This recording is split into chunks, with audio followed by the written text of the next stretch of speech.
Hey there, welcome to the Lore to Death podcast. My name is Brett, and today I need to vent my latest obsession. I may be a little late to the party, but since when does that stop me from writing about anything? This week, I wanted to talk about something that was brought up time and time again in Baldur's Gate 3, but people might not know a ton about because they don't really explain it at all aside from the face value, and that is the Blood War. If you haven't played Baldur's Gate 3, then I have good news and bad news for you. The good news is that you're almost entirely spoiler-free in this episode, so if you haven't played the game, you're safe to listen without ruining the plot. The only thing that I'm going to mention from the game that might fall into spoiler territory, depending on what you consider a spoiler or not, is talking about our favorite tiefling companion, Karlach, and a bit of her backstory. But before I go too far into her backstory, I will let you know so that you can skip forward or do whatever you want to do. The bad news is that if you haven't played Baldur's Gate 3, you're missing out on some prime shenanigans. Baldur's Gate 3 is a ton of fun, and Larian Studios knocked it out of the park, again, making a great Dungeons & Dragons game. I could sit here and echo the praise that the rest of the internet has given it, having won the 2023 Game of the Year and being nominated and probably won several other awards. But I wanted to take a second to offer a different take that I'm surprised that barely anyone else is talking about. Like I mentioned, this game is a lot of fun. And a big part of that is because the mechanics are so in-depth that it really does feel like you're playing a D&D campaign. But with deep and complex mechanics do come a very noticeable downside, and that is a lot of bugs. And most of them aren't fun little glitches that you can laugh at and carry on with your playthrough, but game-breaking bugs that have yet to be addressed as of writing this episode. At the time of writing, it was twice. And after finishing the game, it was actually probably like 4 or 5 times. I've had to backtrack through almost an hour, sometimes an hour and a half, of gameplay because killing an enemy in the wrong spot has rendered an entire quest line unable to be finished. Because if a large body falls on top of something you need, there is currently no way to move that body, aside from fast traveling and hoping that reloading the area causes the body to move off of where you need to access because the ragdoll physics are a little janky. That on top of so many other weird bugs that just shouldn't happen. But I don't want to talk too much smack about the game because the story, writing, and the obvious care that has gone into so much of the game is refreshing. And it heralds back to a time where studios made games that they were passionate about without worrying about shareholder stakes. But I do want to quickly address the double standard that the gaming community en masse seems to have these days. The bias, I feel, is that if a AAA studio were the ones developing Baldur's Gate 3, it would have been torn to shreds by the community for being an unfinished game.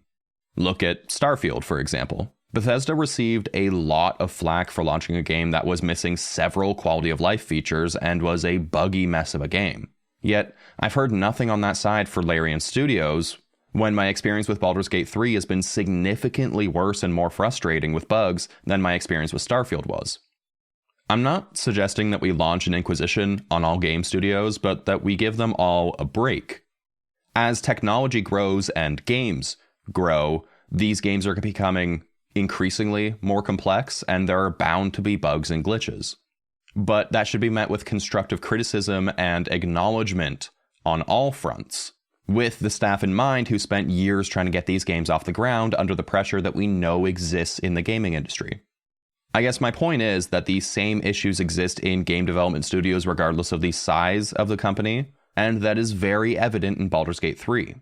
I would love to see some of these bugs remedied or even addressed on large by the community, but the fact that they haven't been officially recognized by the company or a lot of the community is disconcerting, because I feel like people are willing to overlook the bugs just because they enjoyed the writing or the experience or just because it's a smaller game studio.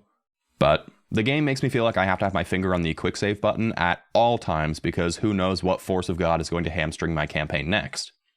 Anyways, that rant is over, and what I really wanted to talk about is something that's mentioned in the game multiple times, but it's never really given much of an explanation past the surface level, and that is the Blood War. We know that one of the companions, Karlach Cliffgate, and spoilers if you haven't started the game at all because this is all introductory, Karlach was forced to serve in the Blood War by the archdevil and ruler of Avernus, Zariel. Zariel was able to forcibly take Karlach from her home in Baldur's Gate after Karlach's boss, Enver Gortash, made a deal with Zariel in exchange for Karlach's life, and Karlach fought on the front lines against demons. But there really isn't much more context within the game. The only other snippets that we really get, aside from some vague inference to the war from other devils, are some books in the game. There's one called The Blood War that you can find in the Moonrise Towers, which I think sums it up pretty well. It says, "If ever there was a conflict in the planes of existence, a conflict that swelled up as if filled with pus, bursting, only to scarify and atrophy and never heal, only swell up and squirt itself out again, a never-ending pus carnival of pain and misery, the Blood War would be that conflict. It raged, and rages still, truth be told, between the demons of the abyss and the fiends of the nine hells. Cunning Yugoloths may play one side against the other, but the conflict would swell and burst and swell again without much coaxing. It is in both sides' nature to fight." So from this passage we can glean that the whole shebang is a war between the demons and what they call the fiends of the nine hells, which is in this case, the devils. The third party that they mentioned, the Yugoloths, played both sides. In reality, Yugoloths are neutral evil fiends of malevolent intent who have no dogs in the Blood War race other than personal gain. So they pull the strings on both sides where they can to turn a profit, or twist in advance to suit their own agendas. The other thing that we learned from this passage is that it seems like the war has had no defined beginning and has yet to end by the time of Baldur's Gate 3. As far as I can tell, it's been raging on for all of history, and the flames of war are to be stoked for eternity. Leave it to the devils and demons to never let go of a grudge. Most of the information that we're going to get about the Blood War come one paragraph at a time from different player handbooks and a handful of other books. So the following information is almost entirely separated from the Baldur's Gate games. But since all of these materials have the Wizards of the Coast stamp on them, it makes them all fair game, and they should, theoretically, line up. That being said, there isn't a ton of information about the Blood War, and because of the nature of the history being mostly given in separate paragraphs, there's a lot that we just don't know. But let's try to piece it together, shall we? The Blood War started in the Age Before Ages, which is a very Tolkien-esque naming convention. This was before the Prime Material Plane, which is a fancy term for what really means the universe, had fully developed. So this conflict is unfathomably massive, spanning entire planes of reality and hosting a nigh infinite number of deaths and battlefields. The main site of the conflict is Avernus, which we mentioned before along with the devil Zariel, who wasn't always its ruler. There's actually a couple of books in Baldur's Gate 3 that talk about Zariel and what her job was before she was the Archdevil of Avernus, one of which is pretty hilarious. This one is called Macedonian Memoirs, Volume 1, Investigator Valyria. And if you know Valyria in the game, then I'm going to do my best impression of them.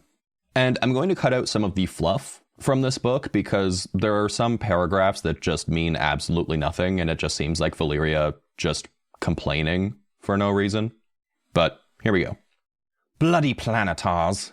I tell them every time they deploy her, if you send someone to observe the Blood War, there's a danger they could be recruited. Every time they say it's a minor heresy. Why? Zariel wouldn't be the first to fall. Lathander's light doesn't reach that far down the plains. Lulu's no help either. She's a model Hollyphant, a perfect example, my superiors are quick to remind me. And she's fallen for Zariel's act, hook and all. No, it's not an act. Zariel believes what she's saying. She's just wrong. Foolish. And Lulu's a fool to believe it too. Not to say I told you so, but my connections tell me Zariel's broken code to intervene in the Blood War. If only someone had warned them. Apparently she killed a horde of Yenogu's gnolls running rampant down here in Toril. Her heart's in the right place. It's a shame her sword isn't. She's too reckless to be let near the Blood War, and I reckon it's just the beginning. But, alas, I've picked up a rather handy new phrase setting up in Baldur's Gate. That's none of my business. And now that that terrible impression is over, I'm so sorry. There's one last book in the game which gives us a synopsis of Zariel's involvement in the Lessons for Sensible Living number 12, Zariel's Fall, which reads, In short, Zariel was a celestial being tasked with monitoring the ebb and flow of the Blood War, of which more in Volume 21, Matters of Little Importance to Sensible Folk. Observing was not righteous enough for Zariel, though, and she took it upon herself to become directly involved, like the oaf who sees two fellows fighting over a spilled tankard of ale and, rather than applauding their efforts, cracks their skull together and becomes a tavern-wide brawl.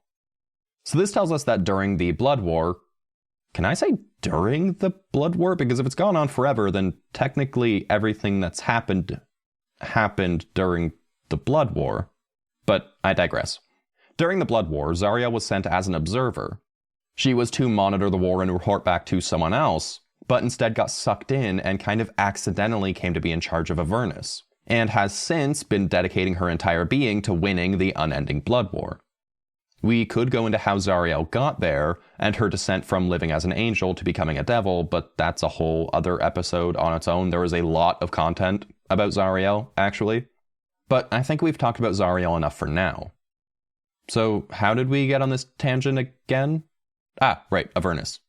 Avernus was the main battleground of the Blood War, but it was far from the only one. Like I said before, it spans across the multiverse, and skirmishes emerged pretty well anywhere that devils could get access to. Devils were able to travel across planes through the Blood Rift, which is an endless river of blood that winds its way through the planes. I wish that there was more information about the Blood Rift, because it sounds metal as hell. Literally. But the only other thing that I could find was supposedly the Yulagoths were native to it. It's basically a highway through hell that connected various places that ended up as battlefields as a result of the connection. Now, here's the tricky question. How did it all start? And the answer is, there's no answer. There's only speculation, which I think is the most frustrating part about writing this.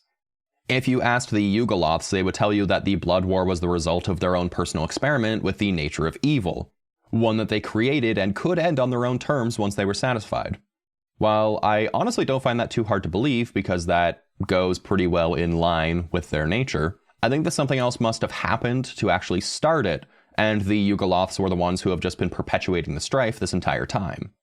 Another theory is that it was the remnant of the Great War of Law against Chaos waged by the Wind Dukes of Akka against the forces of the Queen of Chaos.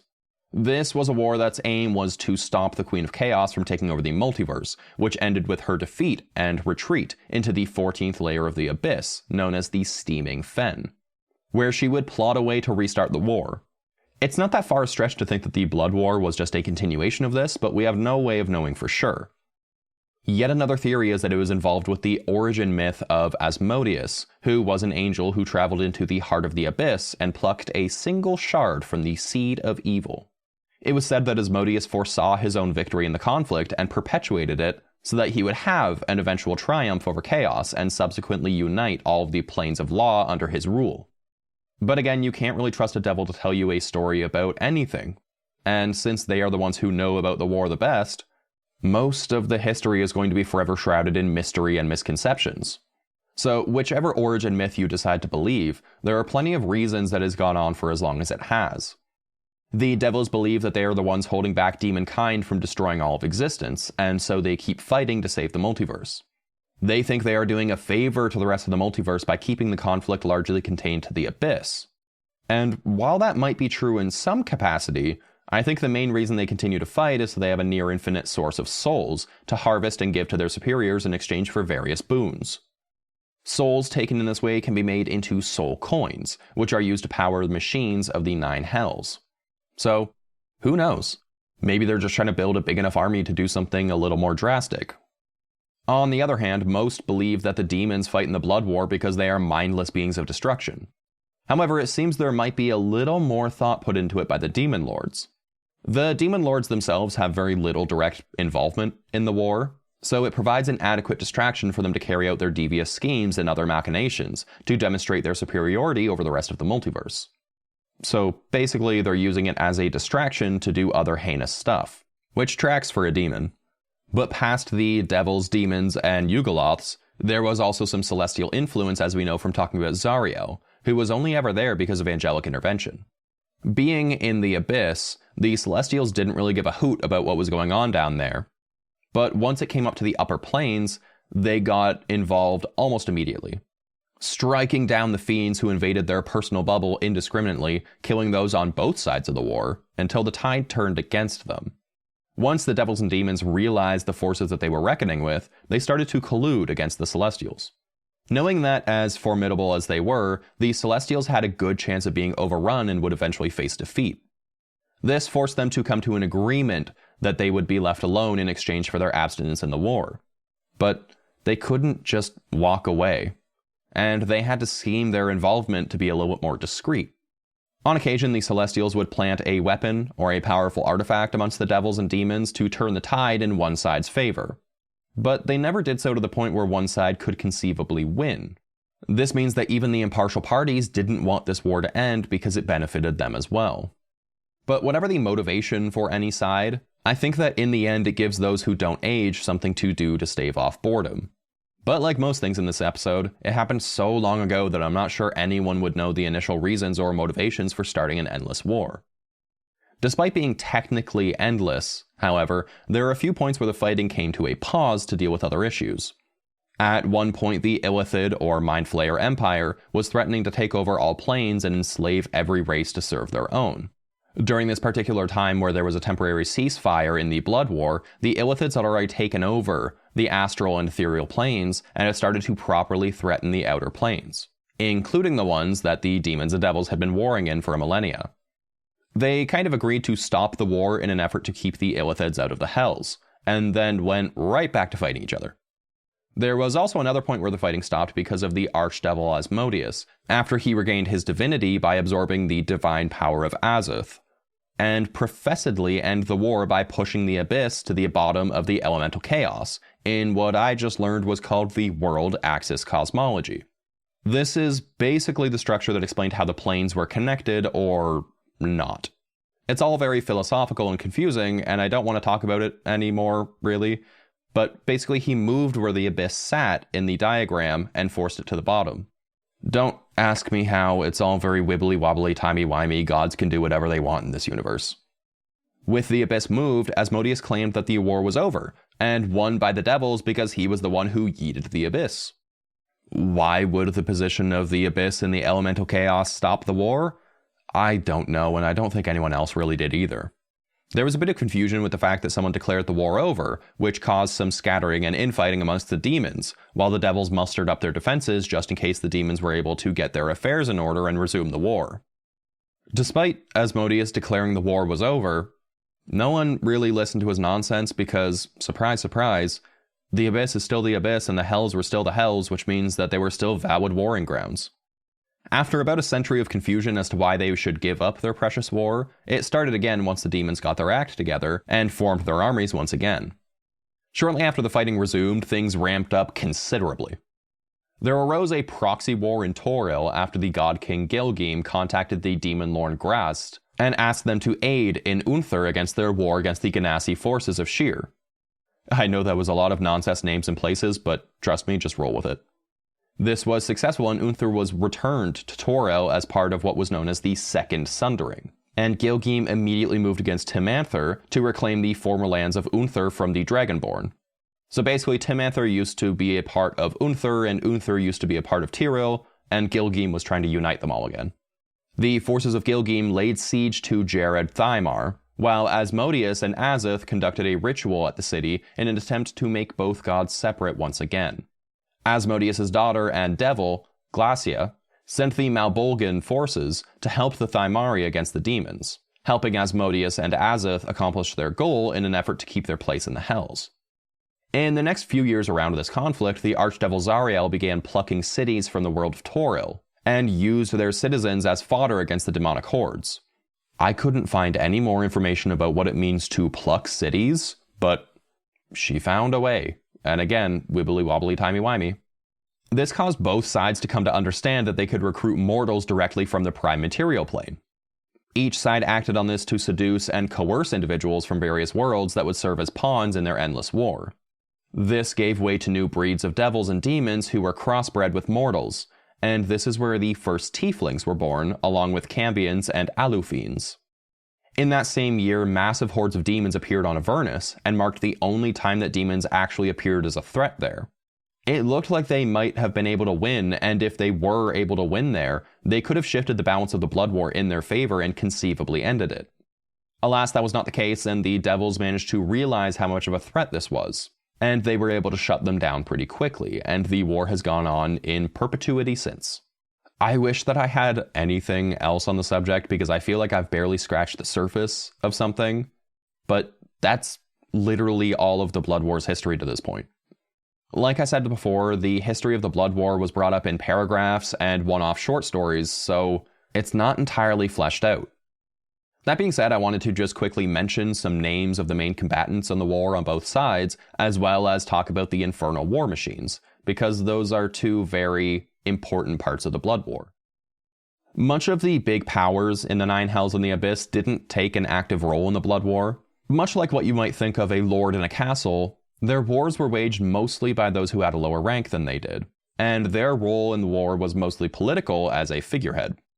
The only exception to that rule is the Lord of Avernus because of Avernus's role in the war, so Zariel was one of the only political figures that was an active general on the front line of the war.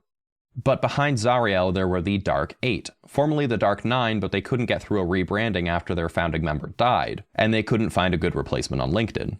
Kids these days are too focused on their avocado toast to drop everything, become a devil, and fight on the front lines of the war. This council was a democratic coven of pit fiend generals who resided in Nessus, the ninth layer of the Hells, who plotted and strategized the movements of Hell's armies. And honestly, leave it to the devils to have a proper form of government behind their war machines. If one of the 8 proposed a movement, the other 7 could take a vote, and if it was voted against, that was that. There was, as far as I can tell, no espionage or internal canoodling to further one of the 8's agenda, and they all worked together to make sure that they had the most effective military that they could muster. There was also Baal, the archdevil duke of the Nine Hells who served the Lord of the Third, Mammon. He was one of Hell's greatest tacticians, nicknamed the Bronze General after the hue of his skin. Standing at around 8 feet tall, he was a gold-skinned humanoid with the appearance of a minotaur, despite not being one. His race was actually devil, but maybe he was a minotaur at some point. I don't know, he looks like a minotaur. But they insist that he isn't one. Anyways, he had very little interest in anything that wasn't related to war or war accessories, and was one of the best in the game. However, he would likely never meet his ambition of rising to a higher rank because of his inability for political prowess. Those above him, like Mammon, would continuously constrain his attempts to rise in rank to keep him below them. Then there was the demon side, which was basically the complete opposite of the devils. The demon princes Grast, Orcus, and Demogorgon were constantly at war with each other in the Abyss, and had very little concern for the Nine Hells because they were too busy with themselves. So imagine if they all combined forces and actually made an effort to end the war. Like, it sounds like none of the generals on the demon side actually care about fighting the war, and maybe that's why it's never ended. But that also speaks to the strength of the demons, that they can have basically all of their lords preoccupied elsewhere fighting each other, and still wage an endless war against devils. Also involved on the demon side was the demon lord Baltazo, called the Sleeping Sovereign. He was their own diplomat and strategist. However, he has since retired from the war after being unable to use it to further his own agendas. There was also Eltab, a demon lord who was known as the Lord of the Hidden Lair. A humanoid that also looked like a minotaur, but instead of a bull head, it was like a dog head. It's very canine-like in appearance. He was a decorated fighter in the Blood War, and unfortunately I couldn't find much more about him. He just looks neat. And last but certainly not least are the Infernal War Machines. They were made of infernal iron, which was given its name by virtue of being only found in the Hells. Infernal iron assumedly has properties that allows it to withstand extreme heat without deforming, which is why it's used in making the Infernal War Machines. But that's my own assumption and isn't based on any fact, that's just what I assume. These war machines were powered by an inner furnace that processed damned souls as fuel to convert into mechanical energy. You could power your Infernal War Machine by inserting soul coins into the receptacle of the helm of the machine, which would immediately be siphoned into the machine's furnace, processed into power, and destroyed over the course of several days depending on the machine's output. This made the Infernal War Machines the most deadly arcade machines in the realms. Put in a quarter, kill a few thousand demons. Some of the notable war machines included the Devil's Ride, which is a small single rider operated machine built atop 2 wheels, like some kind of infernal motorcycle. These would be used on scouting missions due to their compact size, high speeds, and exceptional maneuverability. Next in line would be the Tormentor, which was a four-wheeled vehicle that was used as a troop transport, mostly and sometimes to carry cargo from one place to another. The Earth Ripper was a huge war machine that could be used to transport large numbers of devils or to ruin someone's day with its massive wrecking ball on a chain. The Demon Grinder was, well, you might have guessed it. It was a large vehicle with some form of blades or other grinding mechanism on the front, and probably the sides and back, that would have been used to mow down as many demons as humanly or devilishly possible. And then there was the Scavenger, which was a means to an end to scavenge broken or otherwise incapacitated war machines with its giant claw from the battlefields. This was so they could be brought back to somewhere where they could be repaired or repurposed. So the Infernal War Machines were basically a bunch of Mad Max style vehicles that were used to cause as much mayhem, destruction, and confusion as possible. Because of their nature, they weren't necessarily engineered to perfection, but were more often just cobbled together pieces of other war machines slapped together with some flex tape and damned souls. This was sort of by design though, because the more simple the machines were, the easier they could be fixed or repurposed into something else on the fly. Most broken machines were able to be made operable within a matter of hours, which made them perfect for an ever-changing, everlasting battlefield.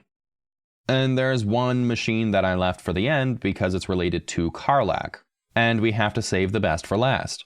And if you don't think that Karlach is the best girl, then we have no business together. Goodbye, sir. And this is once again spoilers for her story, so... Karlach had a very specific war machine implanted in her chest to replace her heart. This was an experimental engine given to her by Zariel, and as far as I know, Karlach is the only one to have one. What its exact purpose is largely unknown and unexplored, but here's what I believe. By replacing one's heart with an engine, you could theoretically keep that person alive forever as long as you have fuel. In a war with no seeming end in sight, it's pretty important to have a pseudo-immortal general by your side. It would also ensure that said person is under your control indefinitely, because at the snap of your fingers, you could have the heart sabotaged or just forget defeat it, which means that that person's life is forever in your hands. The other reason I believe is evident in-game, but it's never really fully explained. You can feed the heart soul coins to give it a sort of power-up, increasing the energy output from the individual, making them more deadly. The Infernal Heart had one major drawback for the user, which just so happened to work in the favor of the devil controlling it. This part is major spoilers for Karlach's questline, so if you haven't gotten through Act 2 of Baldur's Gate 3, then I would recommend skipping forward a minute to avoid it, but you've been warned. Because it's an infernal machine, it doesn't operate properly when out of the Hells. Who knows what it is that causes this, but when Karlach escapes the Hells and ended up on the Prime Material Plane, her heart started failing her almost immediately. It would get unbearably hot and work in overdrive, causing her intense perpetual pain and discomfort, as well as making her physically hot to the touch to the point where she couldn't get close enough to someone to even give them a hug, because it would likely end up causing serious burns to the receiver. If that just ain't the saddest thing you've heard all year, then I don't know what is. But with that, we're done talking about the Blood War and everything along with it. If we ever get a substantial update to this topic, I will gladly revisit it. If we get a whole DLC for Baldur's Gate 3 that is in the Hells and explains this a little bit more, or like a backstory for Karlach, I will 100% edit this episode to make it work with that. Until then, what do you think? Do you think that we'll ever get a full history of the Blood War, or do you think that it's too large of a topic to ever be fleshed out properly? Personally, I would love a proper book series going through the various battles and machinations, or maybe a comic series. That would be amazing. But I also feel like it's kind of the never-ending war that they can just throw things into and pull things out of indefinitely, because the less that it's explained and the longer it goes on, the more they can just kind of pull stuff out for material when they need it.